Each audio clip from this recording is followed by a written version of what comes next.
നമ്മുടെ കർത്താവും ലോക രക്ഷിതാവുമായ യേശുക്രിസ്തുവിൻ്റെ നാമം മാത്രം മഹത്വപ്പെടുമാറാകട്ടെ.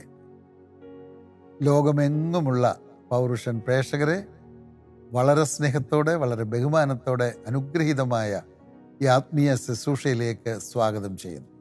അതോടൊപ്പം എല്ലാവർക്കും വളരെ വിനയത്തോടെ സ്നേഹവന്ദനവും അറിയിക്കുകയാണ്. ലോകമെങ്ങുമുള്ള ക്രൈസ്തവരിൽ അധികം പേരും കർത്താവിൻ്റെ കഷ്ടാനുഭവങ്ങളെ ഓർക്കുവാനും ധ്യാനിക്കുവാനും പ്രാർത്ഥിക്കുവാനുമൊക്കെ ആയിട്ട് വേർതിരിക്കുന്ന ഒരാഴ്ചയാണല്ലോ ഇത്. പൗരുഷനും ആ നിലയിൽ കർത്താവിൻ്റെ കഷ്ടാനുഭവങ്ങളെ ഓർക്കുവാനും ധ്യാനിക്കുവാനും ചിന്തിക്കുവാനും കഷ്ടാനുഭവങ്ങളുള്ള ബന്ധത്തിൽ ചില ആത്മീയ ആലോചനകൾ പറയുവാനും ഒക്കെയായിട്ട് ഒരു പ്രത്യേക ശുശ്രൂഷ ഇന്ന് ആരംഭിക്കുകയാണ്. യേശുക്രിസ്തുവിൻ്റെ കഷ്ടാനുഭവങ്ങളുടെ സാക്ഷിയായ യെരുശലേം എന്ന പേരിലാണ് ഈ ശുശ്രൂഷ നിർവഹിക്കുവാനായിട്ട് ഞങ്ങൾ ആഗ്രഹിക്കുന്നത്. ഈ ശുശ്രൂഷ ഈ ആഴ്ച മുഴുവൻ തുടരുന്നതാണ്. വളരെ സ്നേഹത്തോടെ എല്ലാ ദിവസവും പ്രാർത്ഥനയോടെ ഇതിൽ സംബന്ധിപ്പാൻ എല്ലാവർക്കും ധാരാളം കൃപ ലഭിക്കട്ടെ എന്ന് ഞങ്ങളും ആഗ്രഹിക്കുന്നു, പ്രാർത്ഥിക്കുന്നു. യേശുക്രിസ്തു ഒരു ചരിത്ര പുരുഷനാണോ അതോ സങ്കല്പ പുരുഷനാണോ എന്ന ചോദ്യം സമൂഹത്തിൽ അവിടെ ഇവിടെയായിട്ട് ഉയർന്നിട്ടുണ്ട്, ഇപ്പോഴും ഉയരുന്നുണ്ട് എന്നുള്ളതാണ്. യേശുക്രിസ്തു ഒരു സങ്കല്പ പുരുഷനാണെങ്കിൽ യേശുക്രിസ്തുവിൻ്റെ കഷ്ടാനുഭവങ്ങൾക്ക് എന്ത് പ്രസക്തിയാണുള്ളത്? അതും കേവലം സങ്കല്പമെന്നേ വരികയുള്ളൂ. എന്നാൽ ദൈവവചനത്തിൻ്റെ അടിസ്ഥാനത്തിൽ, അതുപോലെ തന്നെ ഇതര ചരിത്ര ഗ്രന്ഥങ്ങളുടെ അടിസ്ഥാനത്തിൽ പരമാർത്ഥ ഹൃദയത്തോടെ നോക്കിക്കാണുന്ന ഒരാളിന് യേശുക്രിസ്തു ഒരു ചരിത്ര പുരുഷൻ തന്നെയാണ്, ഒരു ചരിത്ര സത്യമാണ് എന്ന് മനസ്സിലാക്കാനായിട്ട് കഴിയും. ബൈബിൾ അവതരിപ്പിക്കുന്ന യേശുക്രിസ്തു ബൈബിളിൽ മാത്രം ഒതുങ്ങി നിൽക്കുന്ന ഒരു വ്യക്തിയല്ല.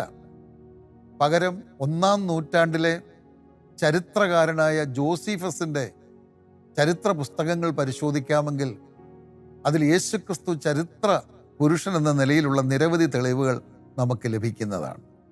അതുപോലെ തന്നെ ലോക ചരിത്രം യേശുവിനെ കൂടാതെ, യേശുക്രിസ്തുവിനെ കൂടാതെ പറയുവാനോ എഴുതുവാനോ കഴിയുന്നതല്ല എന്ന് നമുക്ക് മനസ്സിലാക്കാനായിട്ട് സാധിക്കുന്നുണ്ട്.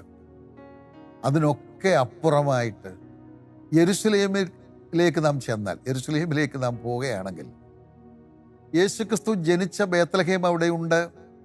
യേശുക്രിസ്തു ജീവിച്ച നസ്രത്ത് ഇപ്പോഴും അവിടെയുണ്ട്. യേശുക്രിസ്തുവിൻ്റെ പരസ്യ ശുശ്രൂഷകൾ നിർവഹിക്കപ്പെട്ട ഗലീല നാടവിടെ ഉണ്ട്. കർത്താവ് പതിവായിട്ട് രാപാർത്തുകൊണ്ടിരുന്ന ഗത്സമന, അതിനുശേഷം കർത്താവിനെ യഹൂദ പടയാളികളും അതുപോലെ മറ്റ് റോമൻ പട്ടാളവും ഒക്കെ ചേർന്ന് പിടിച്ചുകൊണ്ടുപോയി അരമനകളിലൊക്കെ വിസ്താരത്തിനാക്കിയ ആ ചരിത്രമൊക്കെ നമ്മൾ വായിക്കുമ്പോൾ അതിൻ്റെയൊക്കെ അവശിഷ്ടം ഇപ്പോഴും അവിടെ ഉണ്ട്. ഹന്നാവിൻ്റെ അരമനയുടെ അവശിഷ്ടം യെരുശലേമിലേക്ക് ചെന്നാൽ നമുക്കവിടെ കാണാൻ കഴിയും. അവിടെ തന്നെ വിസ്തരിച്ചതാണ്. അതിനുശേഷം കയ്യഫാവിൻ്റെ അരമന, യെരുശലേം ദൈവാലയം ഇരുന്ന സ്ഥലത്ത് ഇപ്പോൾ ദൈവാലയം ഇല്ലെങ്കിലും ആ സ്ഥലം നമുക്ക് കാണാൻ കഴിയും. അവിടെ ഡോം ഓഫ് ദ റോക്ക് എന്ന് പറയുന്ന മറ്റൊരു മുസ്ലിം ദേവാലയമാണ് ഇപ്പോൾ അവിടെ ഉള്ളത്. അതുമാത്രമല്ല, യേശുക്രിസ്തുവിനെ ക്രൂശിച്ച തലയോടിടം എന്നർത്ഥം വരുന്ന ഗോൽഗോഥ ഇപ്പോഴുമുണ്ട്.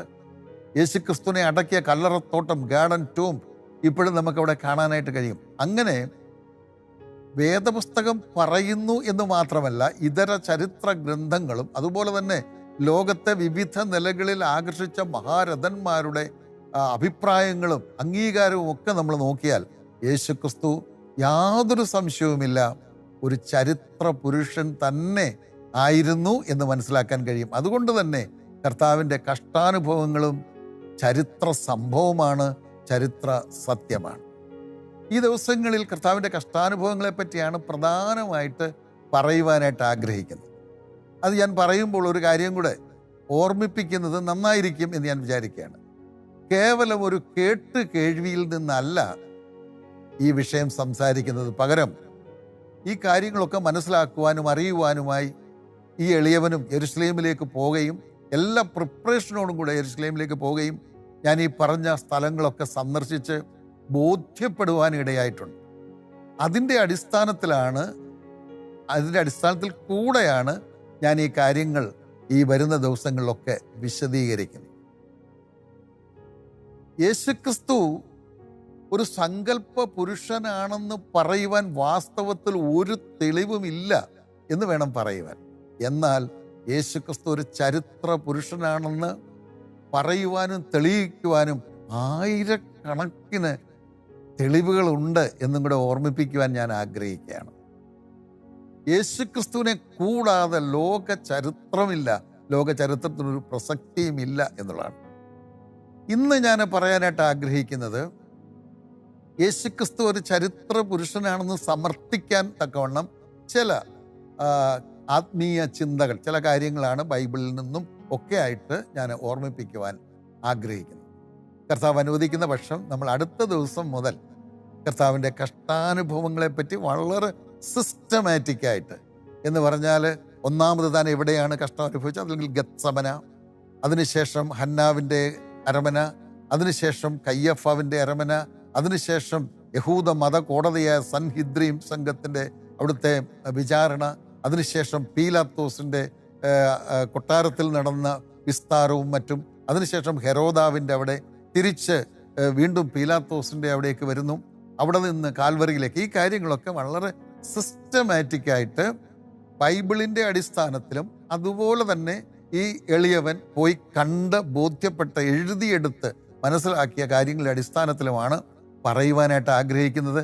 ഞാൻ വിശ്വസിക്കുന്നു അത് ശ്രദ്ധയോടെ, പ്രാർത്ഥനയോടെ, താല്പര്യത്തോടെ ശ്രദ്ധിക്കുന്ന എല്ലാവർക്കും അതൊരു അനുഗ്രഹമായിരിക്കും എന്ന് ഞാൻ വിശ്വസിക്കുകയാണ്. ഇന്ന് നമ്മൾ യേശുക്രിസ്തു ഒരു ചരിത്ര സത്യം, ചരിത്ര പുരുഷൻ എന്ന നിലയിൽ ചില കാര്യങ്ങൾ ഓർമ്മിപ്പിക്കുവാനായിട്ട് ആഗ്രഹിക്കുകയാണ്. ഏതോ ഒരു ഭക്തൻ തൻ്റെ പ്രസംഗത്തിൽ പറഞ്ഞ ഒരു വാചകം ഞാൻ ഓർക്കുകയാണ്. History is he's story. History എന്ന് പറയുന്നത് അവൻ്റെ ചരിത്രമാണ്, അല്ലെങ്കിൽ യേശുക്രിസ്തുവിൻ്റെ ചരിത്രമാണെന്ന്. അതുകൊണ്ടാണ് ഞാൻ നേരത്തെ പറഞ്ഞത്, യേശുക്രിസ്തുവിൻ്റെ ചരിത്രം കൂടാതെ ലോക ചരിത്രം പറയാനായിട്ട് കഴിയുകയില്ല. നമുക്കറിയാം, ലോക ചരിത്രത്തെ രണ്ടായിട്ട് വിഭജിച്ചത് യേശുക്രിസ്തുവിൻ്റെ ലോകത്തിലേക്കുള്ള വരവാണ്. അതുകൊണ്ടാണ് നമ്മൾ BC എന്നും AD എന്നും പറയുന്നത്. BC എന്നത് ബിഫോർ ക്രൈസ്റ്റ് എന്ന് തന്നെയാണ്. അനേകരതിന് മറ്റു വ്യാഖ്യാനങ്ങൾ കൊടുക്കാൻ ശ്രമിക്കുന്നുണ്ടെങ്കിലും നാളിതുവരെ അതിന് വ്യക്തമായിട്ടൊരു തെളിവ് നൽകാനായിട്ട് കഴിഞ്ഞിട്ടില്ല. ക്രിസ്തുവിന് മുൻപ്. അതേപോലെ തന്നെ AD എന്ന് നമ്മൾ കാണുന്നുണ്ട്. അതൊരു ലാറ്റിൻ പദമാണ്, ആനോ ഡോമിനി. അതിൻ്റെ ശരിയായിട്ടുള്ള അർത്ഥം എന്ന് പറയുന്നത് നമ്മുടെ കർത്താവിൻ്റെ വർഷം എന്നാണ് അതിൻ്റെ അർത്ഥം. യേശുക്രിസ്തുവിൻ്റെ ജനനത്തിന് ശേഷമുള്ള കാലഘട്ടത്തെയാണ് AD എന്ന് പറയുന്നത്. നമുക്കറിയാം, ക്രിസ്തു വർഷം മാത്രമല്ല, ക്രിസ്തു വർഷമാണല്ലോ ഇപ്പം ഇന്ന് 2025 നമുക്കറിയാം. 2025 ഏപ്രിൽ മാസമാണ്. ലോകം മുഴുവൻ ഒരുപോലെ അംഗീകരിച്ചിരിക്കുന്നത് ക്രിസ്തു വർഷമാണ്. ക്രിസ്തു വർഷം മാത്രമല്ല, നമുക്കറിയാം മലയാള വർഷമുണ്ട്, അതുപോലെ തന്നെ യഹൂദന്മാർക്ക് അവരുടെ കലണ്ടറും വർഷവുമുണ്ട്, മറ്റ് അറേബ്യൻ നാടുകളിലുള്ളവർക്ക് അവരുടെ കലണ്ടറും അതുപോലെ തന്നെ തീയതികളും ഒക്കെ ഉണ്ട്. പക്ഷേ ഒരുപോലെ ലോകം മുഴുവൻ അംഗീകരിച്ചിരിക്കുന്നത് ക്രിസ്തു വർഷമാണ്. എന്തുകൊണ്ടത് ആർക്കും ചേഞ്ച് ചെയ്യാനായിട്ട് കഴിയുന്നില്ല. യഹൂദൻ്റെ നാട്ടിലായാലും ഇന്ന് ഒരു ലെറ്റർ എഴുതിയാൽ, അല്ലെങ്കിൽ ഒരു ബില്ല് എഴുതിയാൽ അതിൽ വയ്ക്കുന്ന തീയതി ക്രിസ്തു വർഷമാണ്. അറേബ്യൻ നാടുകളിലായാലും അവിടെ ഇന്നൊരു ബില്ല്, ഏതെങ്കിലും ഒരു കടയിൽ ചെന്നൊരു സാധനം വാങ്ങിച്ച ഒരു ഡേറ്റ് വയ്ക്കുകയാണെങ്കിൽ അത് ക്രിസ്തു വർഷമാണ് വയ്ക്കുന്നത്. എന്തുകൊണ്ടാണത്? കാരണം ലോകം മുഴുവൻ ഒരുപോലെ അംഗീകരിച്ചിരിക്കുന്നതും അംഗീകരിക്കാൻ കഴിയുന്നതും ക്രിസ്തു വർഷമാണ്. അപ്പോൾ യേശു ക്രിസ്തു ലോകത്തിൽ വന്നു എന്നതും ജീവിച്ചു എന്നതും കഷ്ടമനുഭവിച്ചു ക്രൂശിൽ മരിച്ചടക്കപ്പെട്ടു ഉയർത്തെഴുന്നേറ്റു എന്നതും വളരെ സ്നേഹത്തിലും വിനയത്തിലും ഞാൻ ഓർപ്പിക്കട്ടെ, അതൊരു ചരിത്ര സത്യം തന്നെയാണ് എന്ന് ഓർപ്പിക്കുന്നതിൽ എനിക്ക് വളരെ സന്തോഷമുണ്ട്. എന്നാൽ യേശുക്രിസ്തുവിനെ വേണ്ടവണ്ണം ശരിയായിട്ട് അവതരിപ്പിക്കുന്ന ബൈബിളാണല്ലോ. അതുകൊണ്ട് തന്നെ ഞാനൊന്ന് ഓർമ്മിപ്പിക്കട്ടെ, ബൈബിൾ പറഞ്ഞിട്ടുള്ള ഏതെങ്കിലും കാര്യം അസത്യം എന്ന് വന്നിട്ടുണ്ടോ?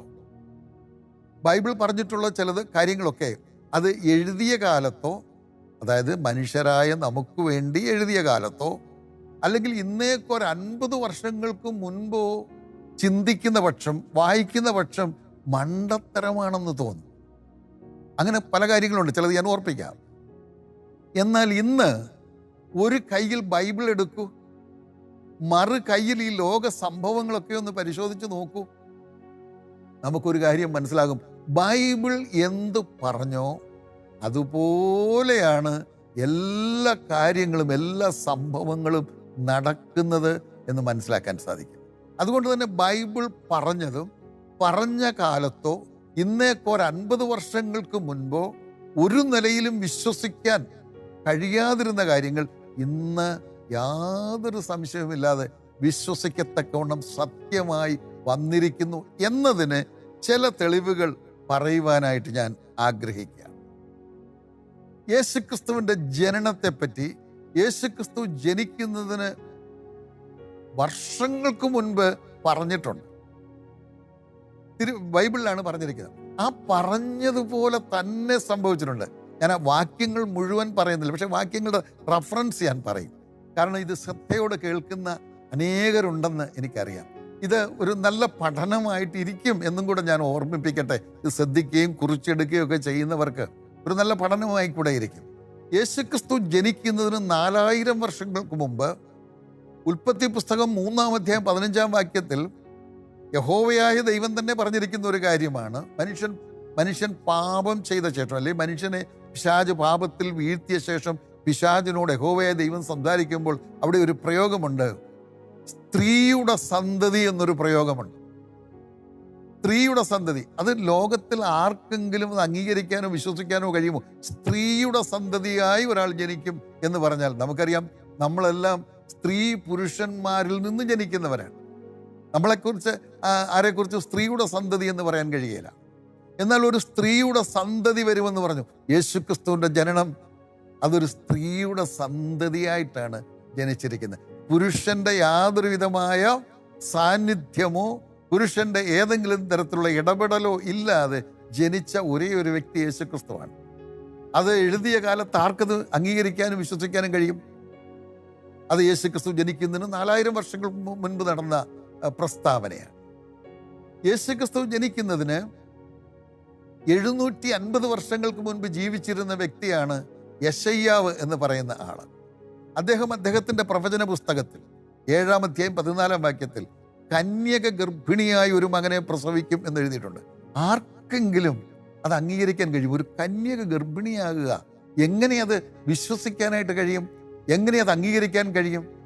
എന്ന് മാത്രമല്ല, നമ്മളത് സൂക്ഷ്മമായി പഠിക്കുമ്പോൾ അവിടെ കന്യക എന്ന് ഉപയോഗിച്ചിരിക്കുന്ന പദം വിവാഹ നിശ്ചയം കഴിഞ്ഞ കന്യക എന്നർത്ഥം വരുന്ന പദമാണ് അവിടെ മൂലഭാഷയിൽ ഉപയോഗിച്ചിരിക്കുന്നത്. നോക്കുക, യേശുക്രിസ്തു ജനിച്ചപ്പോൾ കൃത്യം അങ്ങനെ തന്നെയല്ലേ? നസ്രയത്തിലുള്ള യോസെഫിന് വേണ്ടി വിവാഹ നിശ്ചയം കഴിഞ്ഞ കന്യകയായ മറിയ എന്ന പെൺകുട്ടിയാണ് യേശുവിന് ജന്മം നൽകുന്നതായി നമ്മൾ കാണുന്നത്. കൃത്യം ബൈബിൾ പറയുന്നത് അതുപോലെ സംഭവിക്കുകയാണ്. അതേപോലെ തന്നെ മീഖ പ്രവചനം നമ്മൾ വായിച്ചാൽ, മീഖ എന്ന് പറയുന്ന പ്രവാചകൻ ജീവിച്ചിരുന്നത് യേശുക്രിസ്തു ജനിക്കുന്നതിന് 535 വർഷങ്ങൾക്ക് മുൻപാണ്. അദ്ദേഹത്തിൻ്റെ ഒരു ചെറിയ പുസ്തകം ബൈബിളിൽ നമുക്ക് കാണാനായിട്ട് കഴിയും, ഒരു പ്രവചന പുസ്തകം. അതിൻ്റെ 5-ാം അധ്യായം 2-ാം വാക്യത്തിൽ ഇങ്ങനെയാണ് നമ്മൾ വായിക്കുന്നത്, നീയോ ബത്ലഹേം എഫ്രാത്തെ, ഇസ്രായേലിന്റെ അധിപതിയായി ഇരിക്കേണ്ടുന്നവൻ നിന്നിൽ നിന്ന് ഉത്ഭവിച്ചു വരും. യേശുക്രിസ്തു ജനിക്കുന്നതിന് 535 വർഷങ്ങൾക്ക് മുൻപ് പറഞ്ഞ ഒരു കാര്യമാണ്. എന്താ പറഞ്ഞത്? ബത്ലഹേമിലാണ് ജനിക്കുന്നത് എന്ന് മാത്രമല്ല, എഫ്രാത്തെ എന്നൊരു പ്രയോഗം കൂടെ ഉണ്ട്. എന്ന് പറഞ്ഞാൽ ഈ ബത്ലഹേം എന്ന പേരിൽ 2 സ്ഥലങ്ങളുണ്ട്. സെബുലൂൻ ഗോത്രക്കാർക്ക് കൊടുത്തതുമായി ബന്ധപ്പെട്ട് ഒരു ബത്ലഹേമുണ്ട്. എന്നാൽ ആ ബത്ലഹേമിലല്ല, എഫ്രാത്തെ എന്നൊരു കാലത്ത് അറിയപ്പെട്ടിരുന്നതും ആ സ്ഥലത്ത് അവിടെ ഉള്ള ബത്ലഹേമിലാണ് ജനിക്കുന്നത്. കൃത്യം അവിടെ തന്നെയാണ് ജനിച്ചത്. ബൈബിൾ എന്ത് പറഞ്ഞോ അത് അതുപോലെ സംഭവിക്കുന്നു എന്ന് നമുക്ക് കാണാനായിട്ട് കഴിയും.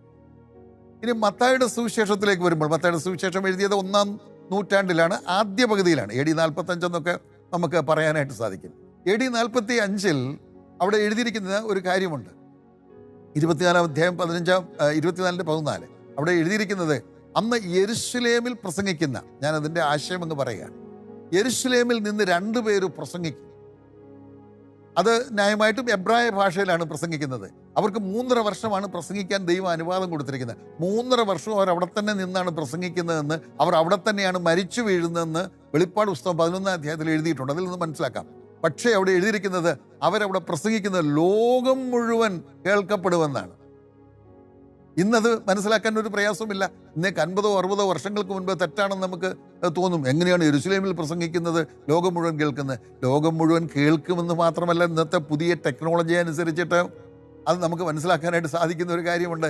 അതത് രാജ്യത്തെ, അതത് ദേശത്തെ, അതത് ഭാഷകളിൽ, എബ്രായ ഭാഷയിൽ അവിടെ പ്രസംഗിക്കുന്നത് ഗൂഗിൾ ട്രാൻസ്ലേറ്റ് വഴി അതത് സ്ഥലത്ത് അവരുടെ ഭാഷയിൽ നമുക്ക് കേൾക്കാൻ കഴിയും. ബൈബിൾ എന്ത് പറഞ്ഞു അത് അതുപോലെ സത്യമാണ് എന്ന് നമ്മൾ ഓർക്കും. അതുപോലെ തന്നെ നമ്മൾ വെളിപ്പാട് പുസ്തകത്തിൽ തന്നെ, വെളിപ്പാട് പുസ്തകം 11 അധ്യായം 9 വായിക്കുമ്പോൾ അവിടെ ഒരു കാര്യം കാണുന്നുണ്ട്. ഞാൻ ഈ പറഞ്ഞ പ്രസംഗകരുണ്ടല്ലോ, ഇപ്പം നേരത്തെ പറഞ്ഞല്ലോ, അവർ പ്രസംഗിക്കുന്ന ലോകം മുഴുവൻ കേൾക്കുന്നത്. ആ 2 പേര് യെരുശലേമിലാണ് മരിച്ചു വീഴുന്നത്. അവരുടെ ശവശരീരം യെരുശലേമിൻ്റെ തെരുവീതികൾ കിടക്കും 3.5 ദിവസം. അത് അടക്കാൻ സമ്മതിക്കില്ല. അതൊക്കെ അവിടെ എഴുതുന്നുണ്ട്. പക്ഷെ അവിടെ എഴുതിയിരിക്കുന്ന ഒരു കാര്യമുണ്ട്, ആ ശവശരീരം ലോകത്തിലുള്ള മുഴുവൻ പേരും കാണുമെന്ന്. അതും അവിടെ കാണുമെന്ന് പറഞ്ഞിരിക്കുന്നത് നേരിട്ട് കാണുന്ന നിലയിൽ തന്നെ കാണുമെന്ന അർത്ഥത്തിലുള്ള പദമാണ് ഉപയോഗിച്ചിരിക്കുന്നത്.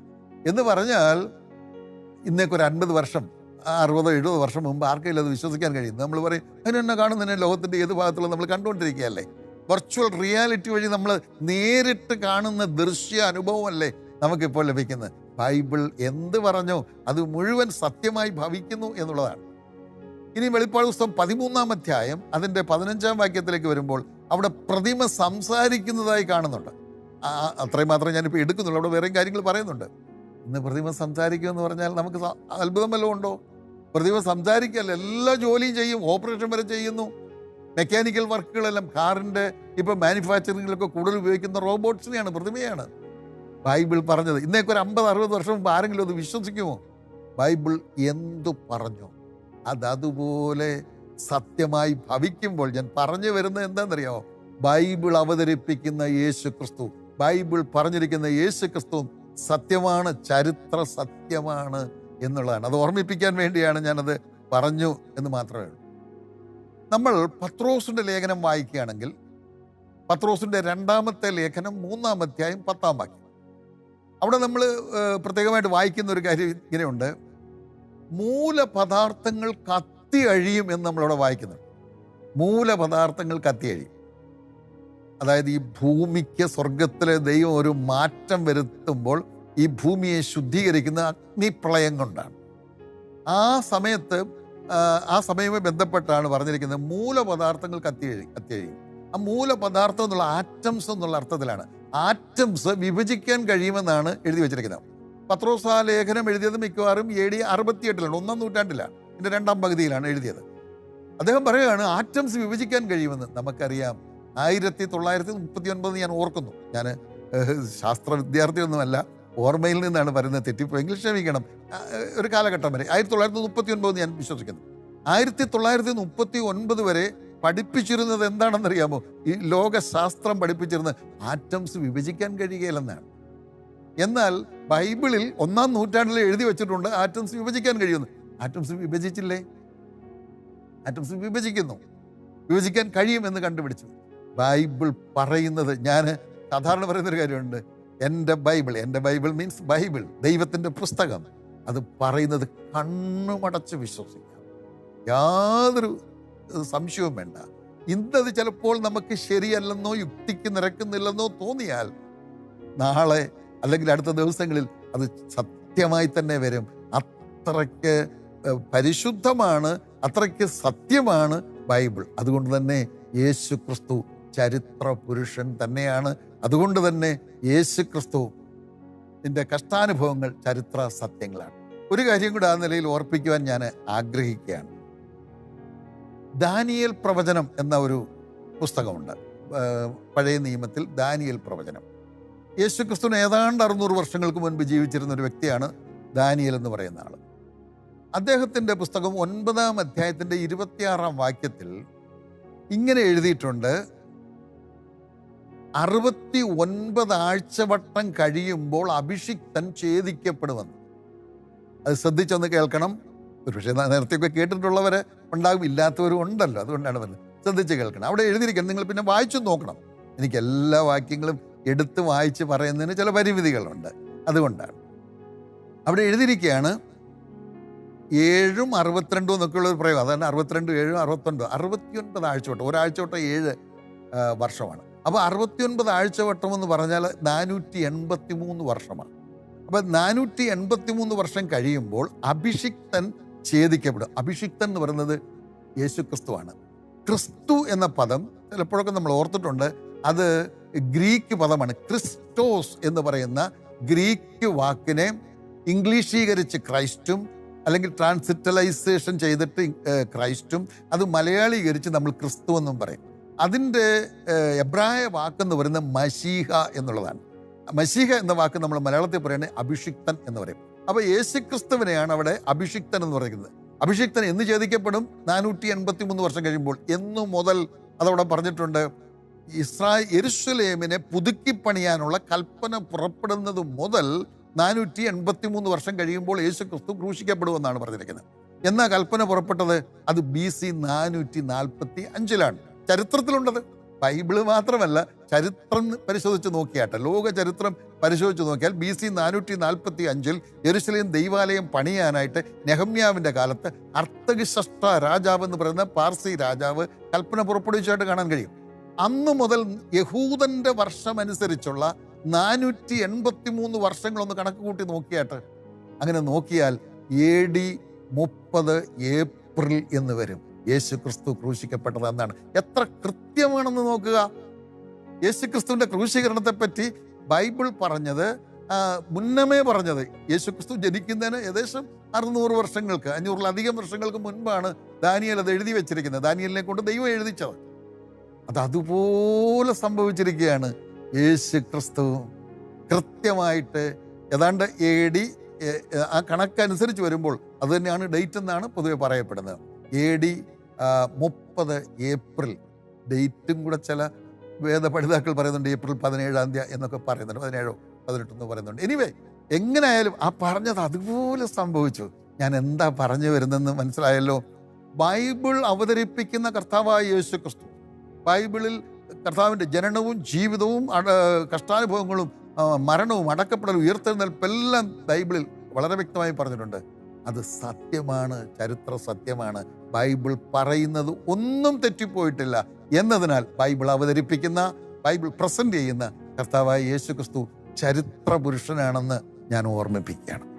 ഇനി ഒരു കാര്യം കൂടെ പറഞ്ഞ് നമ്മൾ ഇന്നത്തെ ചിന്തകൾ, ഈ ആത്മീയ ചിന്തകൾ അവസാനിപ്പിക്കുകയാണ്.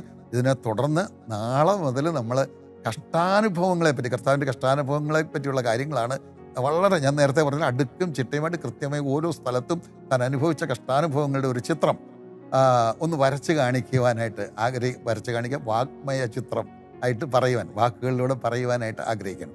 1-2 കാര്യം കൂടെ ഞാനൊന്ന് ഓർമ്മിപ്പിച്ചോട്ടെ.